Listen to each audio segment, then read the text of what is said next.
Recording 47. You will hear a conversation between an assistant at a health club and a man who wants to join the club. First, you have some time to look at questions 1 to 5.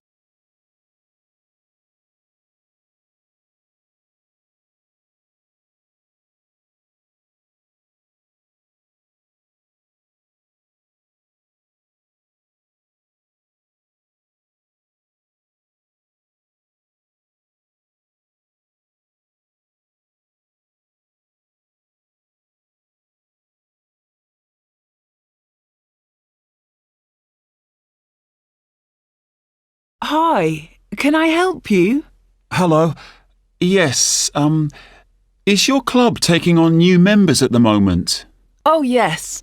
We're always interested in taking on new members. Just give me a moment and I'll get an application form. Right, here we are. So, let's start with your name. It's Harry. OK. And your surname? It's Simons. Is that like Simon with an S? No, it's Symonds.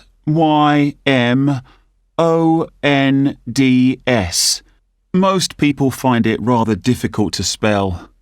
I see. It has a silent D. I guess a lot of people miss that. Now, let me see. Can you tell me when you were born? Yes, certainly. The 11th of December. Thanks. And the year? 1996. OK, good. Now, are you thinking of becoming a full-time member? Probably not. What kind of memberships do you have? Well, we also have off-peak membership, which is between 9 and 12 in the morning and 2 and 5 in the afternoon. And then we do have a weekend membership. So a weekend membership is just Saturday and Sunday? Yes, that's right. OK. Well, that's not going to work for me. It looks like I'll have to be full-time. I'm afraid off-peak membership won't do, as I'm not free at those times, and I don't just want to be restricted to weekends. OK, I'll make a note of that. Right, we have several facilities at the club, including a gym, a swimming pool, tennis and squash courts. What activities are you planning on doing? Well, do you have badminton? Yes, we do. And table tennis? I'm afraid not. Well, not at the moment, anyway. Oh, OK. Well, I'm also very keen on swimming, so I'm glad you have a pool. I'll certainly be doing a lot of that. OK, I've got that. Will you be using the gym? No, I'm not interested in that. OK. So just let me work out what the cost will be. Yes, that comes to £450 for the year. You can choose to pay annually for the full year or monthly. It's up to you.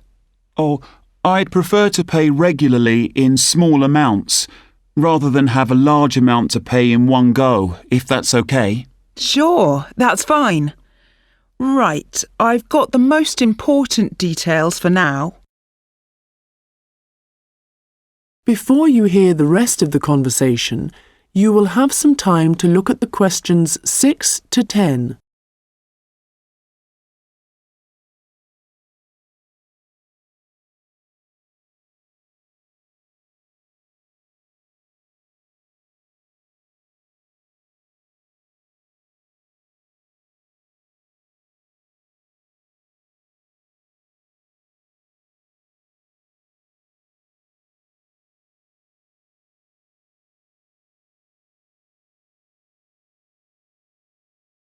Now listen and answer questions 6 to 10.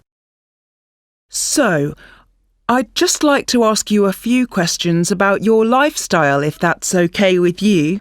Yes, that's fine. you do any regular exercise at the moment? Yes, I do a bit. Good. And what do you do?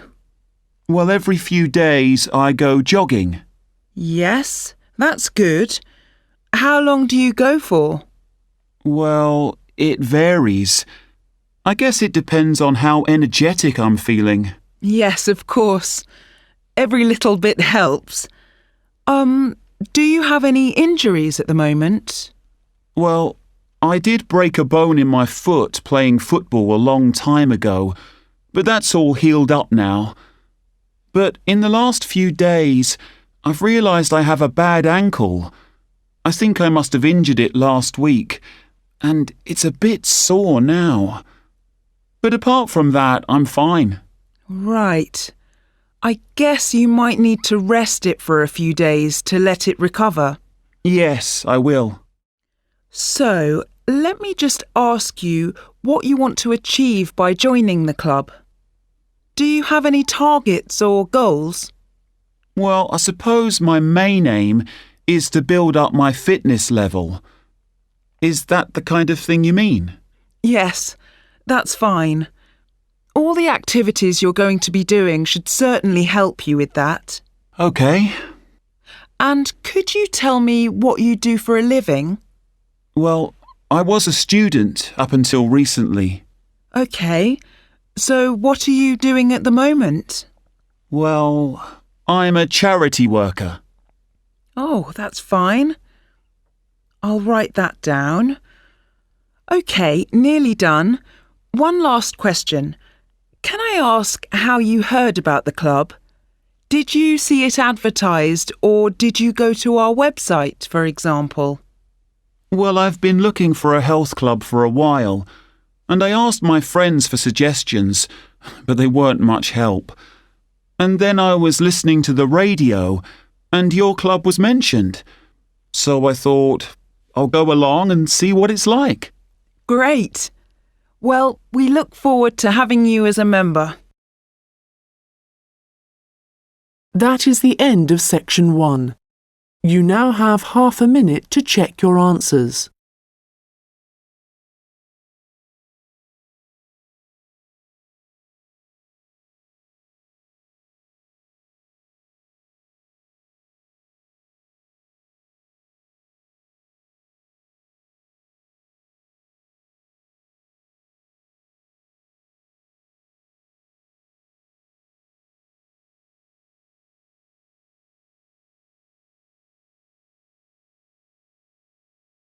Now turn to section 2. Recording 48. You will hear a hotel manager talking to her staff about the arrangements for an event to be held at the weekend. First, you have some time to look at questions 11 to 15.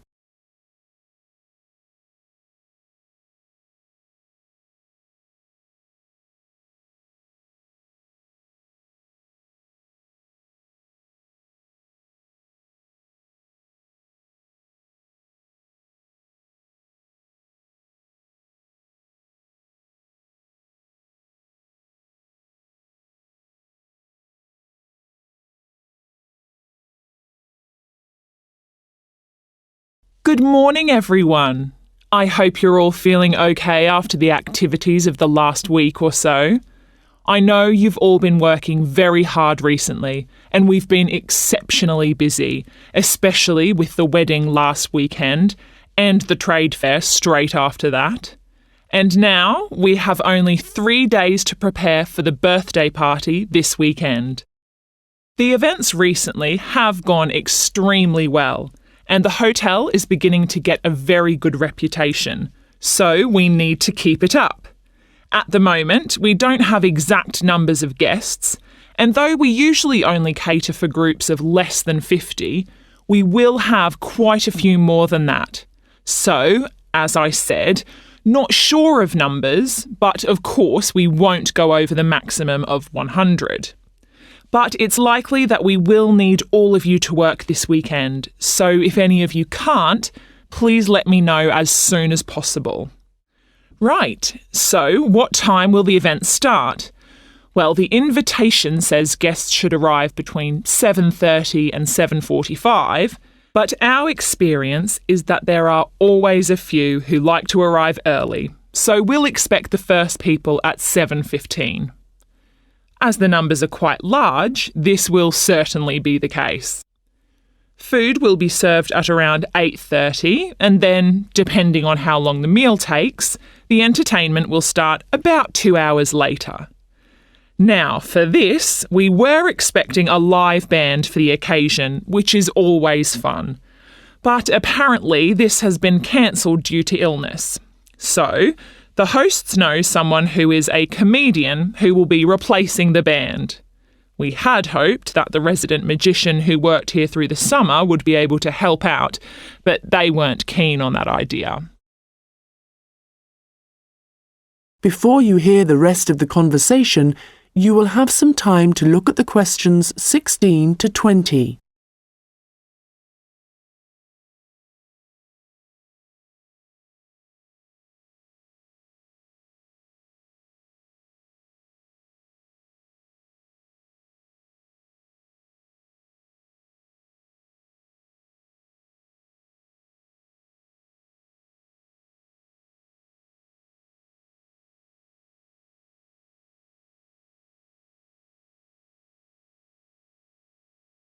Now listen and answer questions 16 to 20.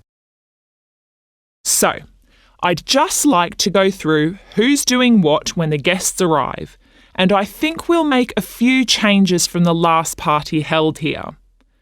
If I remember correctly, it was Olav who coordinated the task of providing the guests with drinks. Or was it Ahmed? I'm not sure, but Gary asked to do it this time, so that will be his job. There's been no decision yet on what the drinks are going to be, but I hope they decide soon in case we need to order something special. Now, for receiving the guests' coats and hats, it's important we have someone experienced doing this, as we don't want guests losing their belongings. And Monica, last time this was your responsibility. Susan, I know you wanted to do this, but as the numbers are quite high for this event, I won't make a change here. Right. Now, last time there was some confusion as to where guests were supposed to go once they had deposited their things, and we had guests roaming around the whole hotel. So, Ahmed and Olav, I believe you discussed the problems with Susan and thought she would be good at guiding guests after they had arrived. And I'm fine with that. Right, and now for some general instructions. Once the guests have arrived, they will be in and around the lounge area, and then at around 8:30, we need to get them to move to the restaurant for their meal. This often proves difficult and can take a long time, so I will ring a bell so that everyone knows it's time to eat. Hopefully, this will speed things up a bit. Also, for this event, there'll be a seating plan, so the guests won't be able to decide for themselves where to sit. They'll have to sit according to the plan. There will be a plan on each table, and I've been thinking about where to put the master plan so everyone can view it before they enter the restaurant. As they'll be spending quite a while in the lounge, I've decided to also put a plan there. This should speed up the start of the meal. Once the meal starts, you'll all be very busy waiting on the tables, and I'm sure I don't need to tell you to be good-humoured and polite to all the guests. The organiser of the event will be saying a few words, and so will two of his colleagues. So, when the speeches start, all activity must stop in the restaurant, so that the three people giving them can be heard. This shouldn't take long, and it should be towards the end of the meal. After that, the guests will move back to the lounge for the entertainment. So, I think that's it. Any questions? Come and see me later. That is the end of section 2. You now have half a minute to check your answers.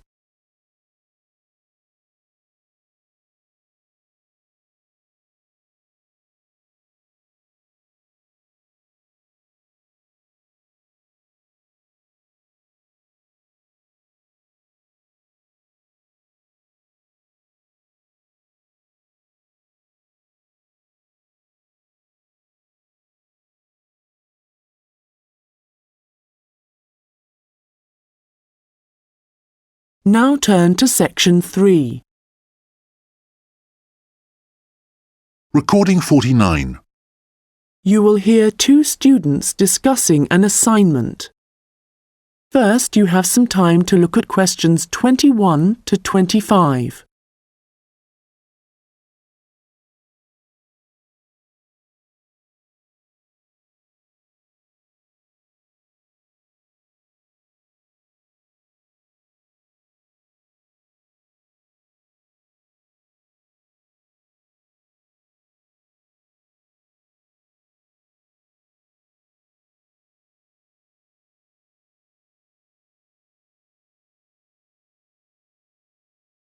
Hi, Melanie.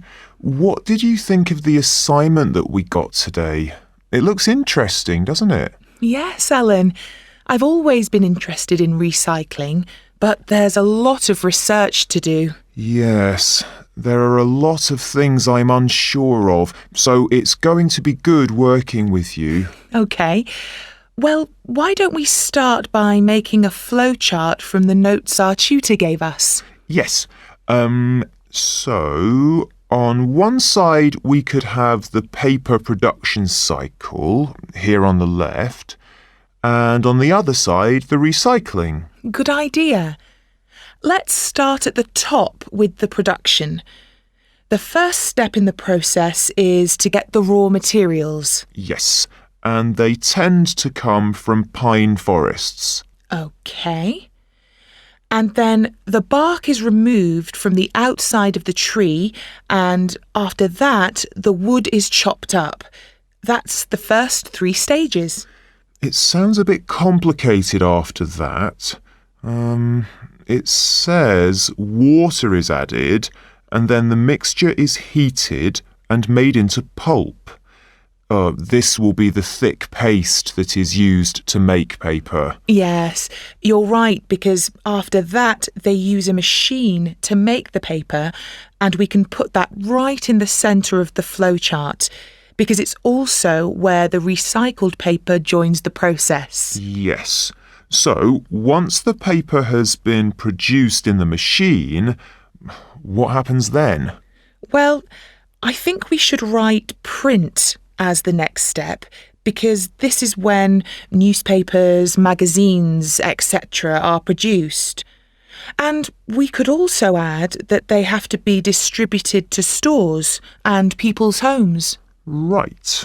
Then the recycling bit starts. The old paper's collected, and then it says it's taken somewhere so that someone or something can sort it. I imagine there are different kinds of paper, or things like paper clips that need to be removed. Yes. Let's have a step after that. Now, how did our tutor say they do this? Oh yes, it involves chemicals. So, how is your chemistry? Well, not very good, I'm afraid. But this is how they remove ink, so this is definitely going to need a bit of research. Right. The last step in the recycling section is similar to the last step in the production process, with heating and pulping, before the cycle begins again.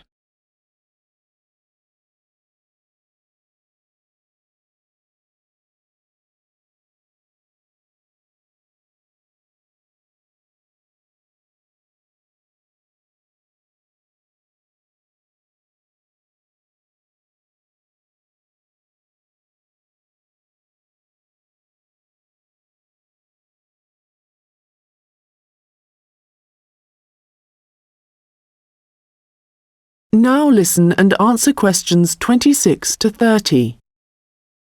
So I think going through the processes helped. Now we need to decide how we're going to do this assignment. Yes. I guess what we need to do is take the processes and divide them up between us. But we could start thinking about an introduction. Yes, okay. Well, I can start doing that. I think I have enough to go on already. Good. and there are a few areas where we need a lot more information. I think I'll start with something easy. Let's say the paper collection. I could go to the resource centre to do some research. Well, I think a better idea would be to approach someone who's involved in the process. What about contacting the council? Oh, good idea. Yes, I'll do that instead. They're bound to have some information. And I know just the thing to add to our work to make it even more interesting. And what's that? Well, in my last assignment, I added a few pictures, and the feedback I got was that this wasn't academic enough. So what might really bring it to life would be to include some data, provided we can find some. Yes, that sounds excellent. Well, we certainly have a lot to do and not much time to do it in. You're right. I think we have about 5 weeks, so I suggest we create a plan of work today. The end of the month is nearly 3 weeks away, and then we have a few days holiday. Yes, so let's see if we can get the first draft done by then, so we can take a short break. OK. Then after the break, we'll have just over a week to complete it. I wonder if we could get someone to review our work for us a few days before the deadline, so we can make some final changes. What about your friend, Henry? Well, the best person would be our tutor. Henry's very good, but he's taking a whole week's holiday, and there won't be enough time when he returns. OK then, that's fine. That is the end of section 3. You now have half a minute to check your answers.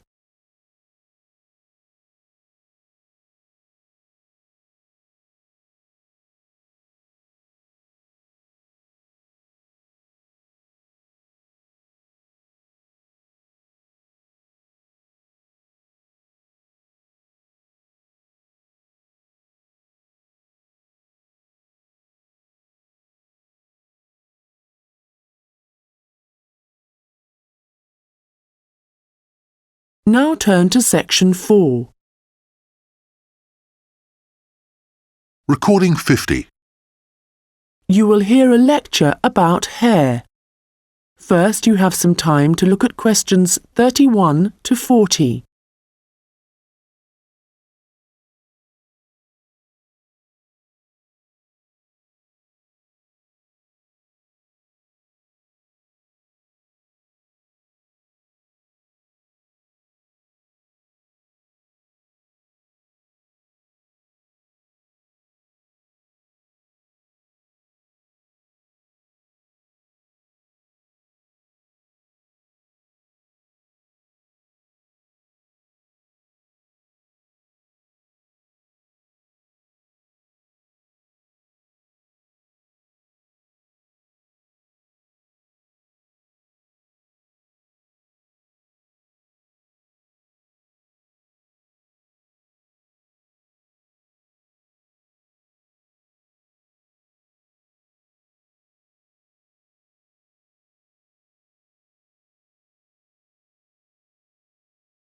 Now listen carefully and answer questions 31 to 40. Good morning, and welcome to this lecture on hair, which is a part of the human biology course. This lecture covers a number of facts about hair, its structure, and what can affect the general health of hair. So, first of all, what is hair, and why do we have it? If we look back at our ancestors, we'll see that they had a lot more hair on their bodies than we do now. And there are, or were, 2 main reasons for having hair. One is to provide warmth, but as humans have worn clothes for many years, body hair has significantly reduced. The other is for protection. And again, this isn't as significant as it was once. But hair does still benefit areas of the body, such as the head and around the eyes. Now, hair whatever it is for and wherever it is on the human body, is composed mainly of a protein called keratin. This, by the way, is also found in fingernails. In fact, it's keratin which makes them flexible, and without it they would be very rigid. Another interesting fact about hair is that it is very strong as iron, in fact. One single strand can support a weight of up to 100 grams. This may not sound all that much, but a full head of hair can support up to 12 tons, which is the equivalent of a couple of elephants, which is simply amazing, though I advise you not to put this to the test. Humans lose up to 100 strands of hair a day, but we do have quite a lot of hair to start with. There's some variation depending on hair color, but for an average adult, the strand count is 100,000, so losing 100 a day is not too bad. Although this is the average, people with red hair have around 80,000 strands, black or brown hair 100,000, and blondes have about 120,000. So, hair used to be important for the reasons I mentioned earlier, but nowadays I'd say the main importance of hair is the fact that it is big business. Apart from the money involved in hair cutting, shaving, trimming, etc., a fortune is spent just on hair products. In the UK alone, consumers spend over £5 billion each year on these.